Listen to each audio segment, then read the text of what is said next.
Na aula de hoje, a gente vai falar sobre como fazer um fluxo de caixa simples no Excel. E essa aula faz parte do programa 365 Creators, em parceria com a Microsoft. E esse fluxo de caixa a gente vai fazer juntos, e como eu falei no início da aula, é um fluxo de caixa simples e diário. E depois desse fluxo de caixa, a gente também vai analisá-lo em uma aula futura. Então, a primeira coisa que a gente precisa fazer é identificar o que compõe um fluxo de caixa. Ele precisa ter uma data, para a gente poder analisar a movimentação e o saldo de acordo com essas movimentações. Você também precisa falar qual é o tipo de movimentação, se vai ser entrada ou saída, qual foi a categoria dessa movimentação. Por exemplo, foi um salário, então é uma entrada de salário, ou foi gastos com medicamentos, ou seja, é uma despesa. E depois também precisa ser informado o valor dessa movimentação e o saldo de acordo com o caixa inicial. E como a gente tem que ter um caixa inicial, vamos colocar aqui caixa inicial. E vamos supor que eu esteja começando com R$ 3.500 em caixa. Vamos organizar essas colunas aqui para ficar melhor ordenadas. Vou colocar uma cor diferente aqui, branco, preto, branco, vou colocar em negrito. Aqui eu vou formatar como contábil. Nessa coluna B aqui, que é data, eu já vou configurá-la como data abreviada. Em tipo, como a gente vai ter só dois tipos de tipos, ou seja, entrada e saída, eu vou colocar uma validação de dados aqui, para evitar erros. Por exemplo, eu sempre vou ter que escrever entrada, saída, entrada, entrada. E se por acaso um dia eu escrever, por exemplo, errado a entrada, escrever sem o A aqui no final, a gente não vai conseguir fazer uma análise consistente depois. Então, para evitar erros de digitação e garantir a normalização dos meus dados, eu vou criar uma validação de dados aqui nesse campo de tipo. Então, para isso, eu vou clicar aqui nessa célula, vou vir em dados e validação de dados. Nas configurações da validação, eu vou escolher uma lista e a fonte vai ser digitada aqui mesmo. Eu vou colocar saída e entrada, entrada e saída. Para declarar os valores que vão aparecer na lista que vai ser inserida aqui nessa célula, basta colocar um deles e depois separá-los com ponto e vírgula. Eu vou apertar em OK e vamos ver se está funcionando. Está sim. Se eu escolho entrada, coloco entrada. Se eu coloco saída, coloco a saída na célula. Então, vamos colocar uma data aqui para já ir formando o nosso modelo de fluxo de caixa diário. E depois de definido o tipo de movimentação, a gente precisa definir as categorias de movimentação. Por exemplo, foi uma entrada de salário, de comissão e por aí vai. Então, você precisa ter uma relação de tudo que você precisa gerenciar nesse fluxo de caixa. Eu já deixei preparada aqui a minha listagem, para a gente não perder tempo. E essa daqui é toda a listagem de despesas, ou seja, de saídas que eu vou ter. Então, eu vou selecionar todas elas e vou colocar em uma outra célula aqui do lado, porque eu também quero fazer um menu drop-down aqui, igual a gente tem aqui em entradas e saídas.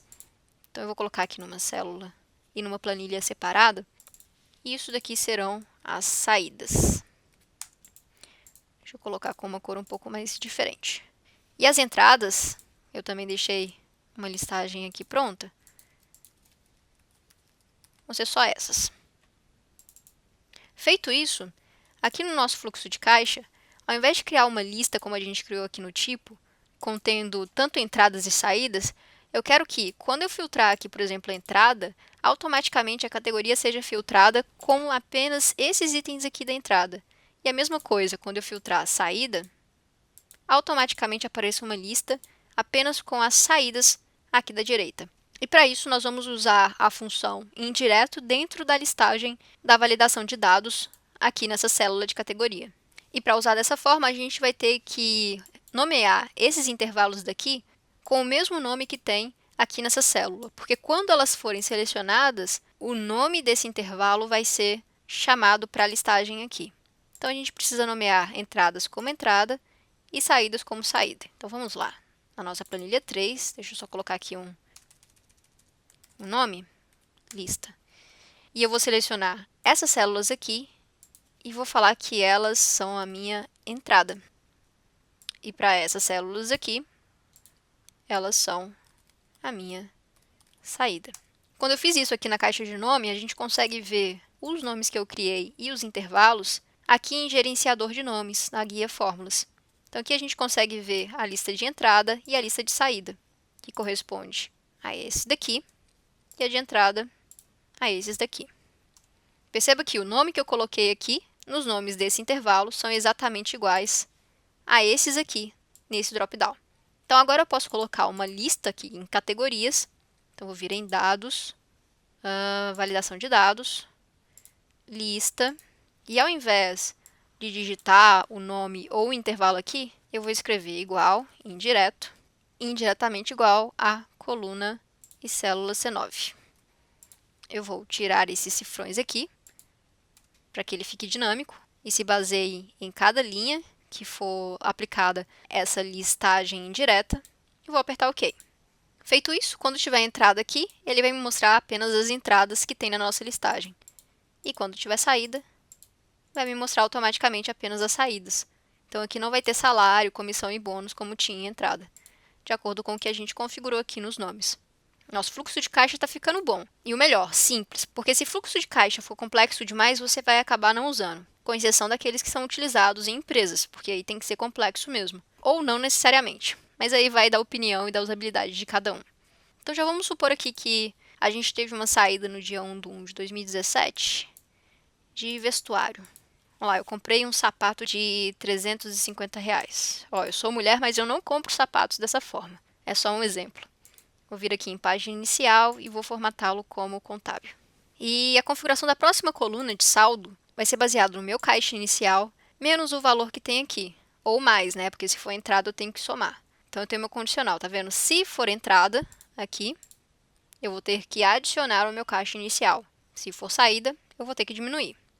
A gente poderia fazer isso de várias formas, mas nós vamos fazer dessa daqui.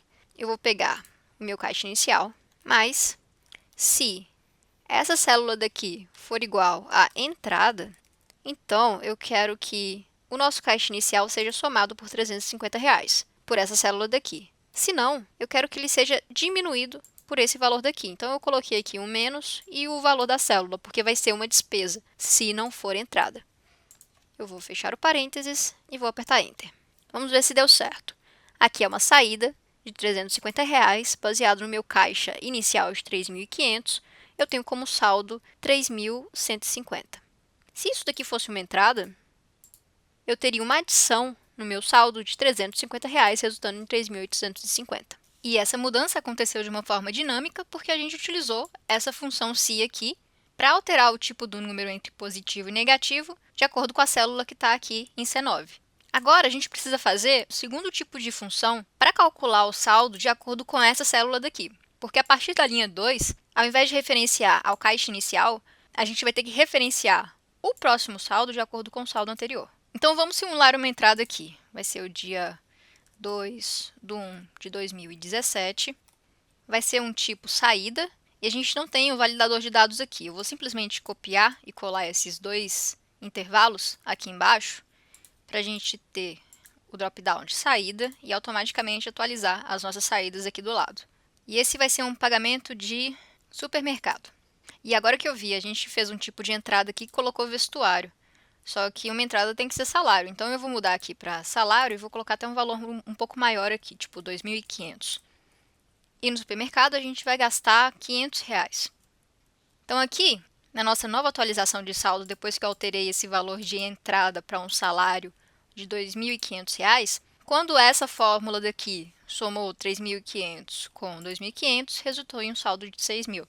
Essa saída daqui, então, tem que se basear nesse saldo daqui de cima. Então, sempre vai se referenciar ao saldo da célula de cima, da linha de cima, mais, e aqui a gente vai fazer a mesma fórmula. Se o tipo for igual à entrada, então, essa fórmula daqui vai somar pelo valor que está aqui na célula E10. Se não, vai somar por menos E10, transformando o valor que está aqui em negativo. Eu vou apertar Enter e pronto, a nossa fórmula fez o cálculo certo. Eu tinha 6.000 no dia anterior e agora eu tenho 5.500 nesse dia daqui, depois do efeito dessa entrada, na verdade uma saída da categoria supermercado de R$500. Vamos editar esses formatos de número aqui, porque eles estão como valores. Eu quero que eles fiquem como contábil. E depois de criar essa segunda linha, a gente pode usar ela como modelo para todas as linhas depois dela, porque ela tem essa fórmula um pouco diferente, da primeira fórmula que não daria para utilizar nas linhas subsequentes. Então, esse daqui é o nosso modelo padrão de todas as linhas posteriores. E para efeitos de exemplo, eu criei um fluxo de caixa diário com mais linhas que está aqui nessa minha listagem no bloco de notas. Eu vou copiar e colar ele aqui no nosso Excel. Então vamos lá, eu vou copiar essa listagem e vou colar aqui. Eu vou arrumar essas colunas para que elas fiquem na mesma formatação. Aqui é contábil e eu acho que tá bom. O próximo passo vai ser arrastar essa fórmula daqui de saldo dessa segunda linha, que considera a linha anterior, para todas as células para baixo. Para isso, eu simplesmente clico 2 vezes naquele quadradinho que tinha aqui, ó, nesse daqui. E agora, para deixar essa nossa tabela mais intuitiva, eu vou criar uma formatação condicional que, se a linha tiver entrada aqui nessa célula, eu quero que ela fique com um preenchimento de verde, por exemplo, e saída com outra cor. Então, vamos selecionar esse nosso intervalo, vir aqui em formatação condicional e nova regra. Eu quero usar uma fórmula para determinar quais células devem ser formatadas. Eu vou digitar igual, deixa eu ir aqui na célula de cima, igual C9, vou tirar o cifrão aqui porque eu quero que essa formatação seja dinâmica e se referencie a cada célula que tem em cada linha e não apenas a C9. E vou deixar o cifrão aqui na coluna C porque eu não quero que ela modifique de coluna. E vou dizer que se C9 for igual à entrada, então eu vou formatar toda essa linha daqui como verde. Deixa eu escolher um verde melhor. Esse daqui. Vou apertar OK e formatou. A gente tem um problema aqui, ó. Essas células aqui não foram formatadas. E é exatamente as células que eu copiei e colei. Vamos analisar. Olha só. Ela tem um espaço aqui e aqui na frente também. Tá vendo? Tem um espaço entre o E para a esquerda e aqui embaixo também. E essa daqui inicial não tem nenhum espaço. E eu não coloquei com espaço aqui na formatação condicional. Então, para isso, já que a gente copiou e colou de outro lugar, do bloco de notas, eu vou editar essas entradas e saídas também, que a saída deve ter. Então, vou fazer uma normalização do texto. Eu vou falar que tudo antes de entrada e tudo depois de entrada deve ser formatado como entrada, sem espaços. Como eu não sei se aqui para baixo as entradas têm mais de um espaço, eu coloquei esse asterisco daqui, que é um caractere coringa, que a funcionalidade localizar e substituir vai considerar como todos os caracteres independente do que tiver aqui, tanto no final da palavra quanto antes. Então, se eu substituir tudo, vamos ver se vai dar certo. E deu. Vou fazer a mesma coisa com a saída. E vou tirar o asterisco aqui. Então, vou substituir espaços e tudo mais depois de saída por simplesmente saída.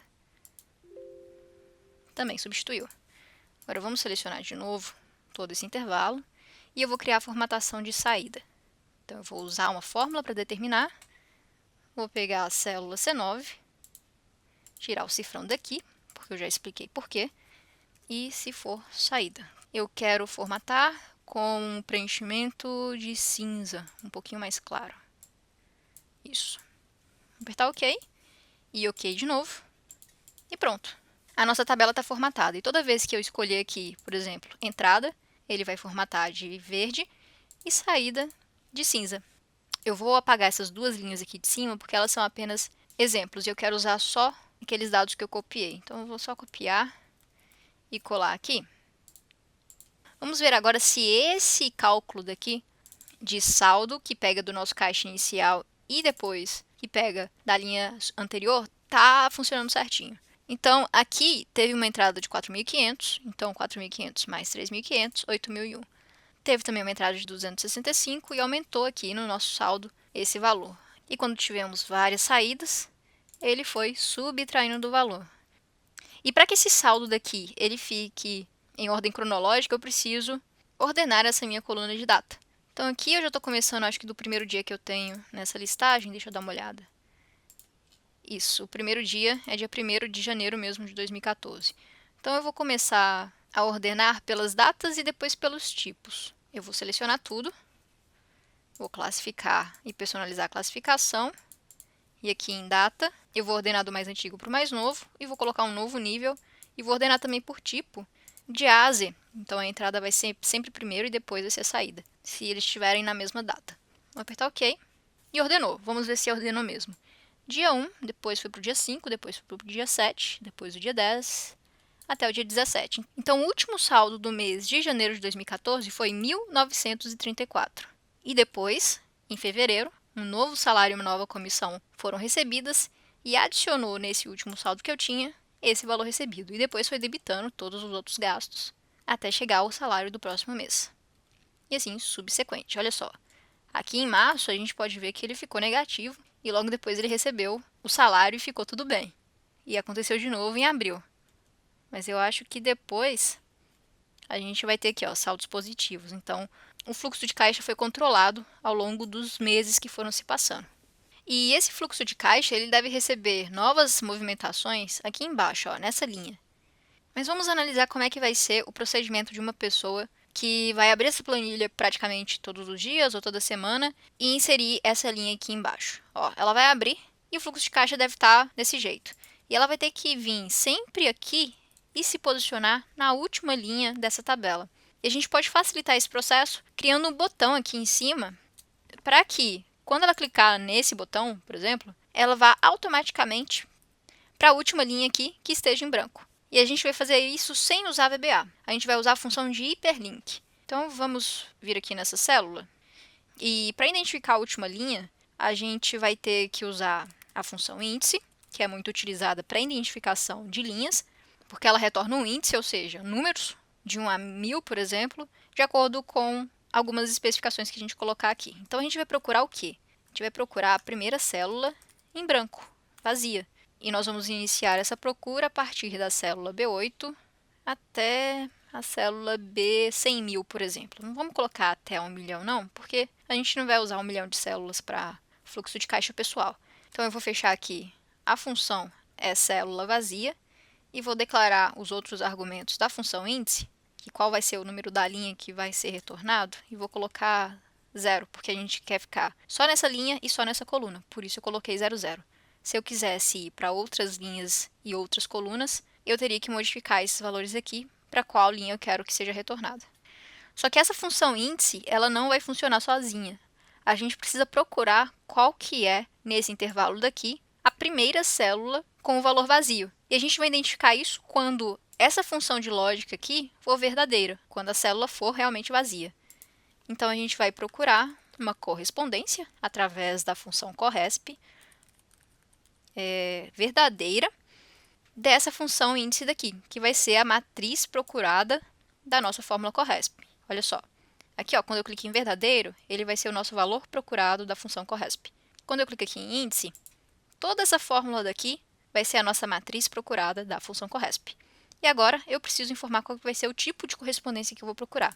E eu vou digitar aqui ponto e vírgula 0. Porque eu quero que ele me retorne o primeiro valor exatamente igual ao valor procurado, ou seja, o verdadeiro. Então, o primeiro valor vazio dentro desse intervalo daqui, que vai ter um tanto de células vazias, e a nossa tabela vai só até 694, então tem muita célula vazia, eu preciso falar para a corresp para ela me retornar o primeiro valor encontrado. Então, eu vou fechar parênteses aqui e vamos ver se a nossa fórmula vai funcionar. Bom, ela está me retornando 688 e não é a última linha. Olha só, a última linha é 695. Aqui, nesse intervalo, a gente tem exatamente 7 células. Então, eu preciso fazer com que a minha fórmula aqui, olha só, o nosso índice está começando da célula B8. Ele não começa aqui da célula B1. Se ele começasse da B1, a gente conseguiria ter um índice que correspondesse exatamente aos números das linhas aqui ao lado. Mas como a gente está começando da B8, então, o primeiro índice é a célula B8, só que o número da linha é a 8. E eu queria que meu índice começasse junto com a minha célula e retornasse a linha exata. Então, para isso, eu vou simplesmente somar o número de células que eu não coloquei aqui no nosso intervalo para que o índice comece juntamente com a linha 8. Então, eu vou vir aqui na nossa fórmula e vou colocar mais 8 aqui no final. E agora está me falando que a última célula em branco é 696. Vamos checar se é isso mesmo. E não é, eu coloquei mais de uma linha aqui. Acho que só 7 está bom. Deixa eu ver aqui, ó. Aqui só tem 7 linhas, tá vendo? De 1 a 7, que eu não considerei a partir do nosso índice. Se eu colocar aqui um valor, na 695, vou colocar aqui só o número 1, por exemplo. já é o suficiente para popular essa linha. A minha fórmula mudou para 696, informando que a última linha é essa daqui. Então, vou colocar mais um valor aqui para testar de novo. E a fórmula lá em cima tem que mudar para 697. Certinho, está mudando para o número da linha. Só que isso ainda não é o nosso link. Como é que eu vou fazer para transformar esse valor aqui em um link e quando eu clicar, ir lá para a última célula? Eu vou usar a fórmula hiperlink aqui antes da Corresp. Então, eu vou usar hiperlink e vou informar um local. E esse local vai vir dessa função Corresp mais a letra da coluna. Lembra que essa função Corresp só me retorna o número, não me retorna a coluna? Não tem problema, porque a gente sempre vai se basear nessa coluna daqui de data. Então, eu vou simplesmente informar aqui a coluna B. E eu devo informar no hiperlink entre aspas, para considerá-lo como texto. E para considerar também essa planilha daqui, sem eu ter que informar o nome da planilha e o nome do arquivo, eu vou colocar um jogo da velha aqui para considerar a planilha atual. E eu vou concatenar a coluna B com a nossa função Corresp índice, através desse símbolo daqui de e-comercial. Vamos ver qual que é o próximo argumento aqui do hiperlink. Ele me pede um nome amigável para mostrar aqui na nossa célula. Então, vou vir aqui no final da função, vou colocar um novo argumento que vai se chamar última linha. E vou fechar a nossa função de hiperlink. Eu tenho que colocar esse argumento entre aspas porque é um texto. Vamos ver se deu certo. E deu, ó. Esse aqui é um link já. Tá vendo que a mãozinha apareceu? E quando a gente coloca já o mouse em cima desse hiperlink, ele vai mostrar um pop-up aqui falando que vai para a célula B697. Eu vou clicar aqui para a gente ver a mágica acontecendo. Ó, foi para a última célula preenchida. Vamos preencher um tanto de célula aqui. Então, ele tem que mandar a gente para o 703 dessa vez. Deixa eu ir lá para cima de volta. Vou clicar em última linha. 703. Certinho. Deixa eu apagar esses valores inúteis aqui. Deixa eu ir para a última linha de novo, só para conferir, ó, 695, certinho. Então, o procedimento que deve ser feito nesse fluxo de caixa diário é, toda vez que abrir essa planilha, clicar aqui ó, em última linha e inserir um novo movimento de entrada ou de saída e por aí vai. Só que veja só, eu estou fazendo um teste aqui e não está vindo essa validação aqui que a gente colocou, essa lista. E para que, à medida que eu vá adicionando novas linhas aqui, essa lista seja automaticamente inserida, bem como todas essas fórmulas aqui, sem eu precisar arrastá-las para baixo e esconder essa fórmula quando não tiver dados aqui, porque vai ficar muito feio mostrar 1971 quando não tem nenhum dado aqui. A gente vai fazer o seguinte, eu vou deletar essa linha daqui que eu fiz e a gente vai voltar lá para cima. E eu vou transformar esse intervalo daqui em uma tabela. E para isso eu vou vir em inserir e escolher tabela. Ele vai me mostrar a delimitação, vou dizer que minha tabela tem cabeçalhos, porque ela tem, e vou apertar OK. Aí você vai me perguntar, Karine, em uma tabela, todas as colunas têm fórmulas iguais. E essa nossa fórmula daqui, que calcula o caixa inicial e depois faz o caixa a partir de outra fórmula, tá vendo? Essa daqui pega dessa célula daqui, já a de baixo pega da primeira aqui. Como que fica? Quando você faz uma tabela, depois que essas fórmulas já estão prontas, ela vai obedecer às fórmulas que já estavam lá. Então, não tem problema. Você só não pode criar a primeira tabela e depois fazer a fórmula, porque ela não vai aceitar. Ela vai sempre falar que você tem que ter uma fórmula consistente em uma tabela. Feito isso, vamos fazer um teste de adição de uma nova linha lá embaixo. Vou clicar aqui em última linha. E a gente não tem aqui as validações de lista, tá vendo? Nada aparece quando eu clico na célula. E eu vou adicionar aqui o dia 1/1/2017. Olha só. A gente já tem um cálculo aqui automático da nossa fórmula, porque a tabela foi expandida para baixo. Eu também tenho aqui a nossa validação de lista, eu vou dizer que foi uma entrada, e a formatação condicional também é automaticamente expandida, porque a gente está usando uma tabela aqui embaixo, e eu vou escolher uma entrada de salário de R$ 3.500. E pronto, a gente teve a nossa atualização automática e expansível dinamicamente.